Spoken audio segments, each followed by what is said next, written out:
Isang rider ang nakadisgrasya ng tricycle at van habang tinetest drive ang hiniram niyang motorsiklo. Tumakas pa ang driver pero nahuli rin kalaunan dahil nahuli pala ang insidente. Tinutukan niya ni Cesar Apolinario. Sa kahabaan ng Tomas Morato, unang nahulikam ang rider na palingalinga sa kalye. Ayon sa enforcer ng Traffic Bureau ng Barangay South Triangle, hiniram lang ng 25 taong gulang na rider na si Angelo Messina ang motor na nooy tinetest drive niya. Habang tinetesting daw ni Messina ang motor, kasalukuyang palabas naman ng Scout Borromeo ang tricycle at kumanan ng Tomas Morato.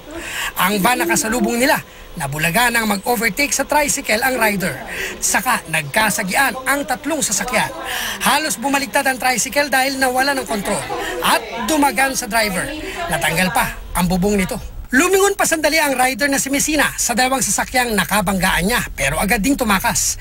Mabuti na lang at na-monitor ng mga taga-barangay ang salpukan kaya pinahabol ang rider. Tumakbo agad din ako doon, kasama ko rin yung tricycle. Nakita namin yung motor doon. Doon na namin na-trace. Matapos maaresto ay dinala sa QCPD Traffic Sector 1 si Messina. Pero nang makaharap ang biktimang tricycle driver at mga traffic enforcer ng barangay, nagkaroon pa ng tensyon. Matapang talaga, maangas. Kaya ginawa nung mga tanod natin, inaawat din siya. Sabi niya, Brad, dali ka. Hanggang sa pati yung mga tanod natin, inaway na. Gayunman, nagkaayos din sina Messina at ang biktima. Gayon din ang mga tanod na nakasagutan niya.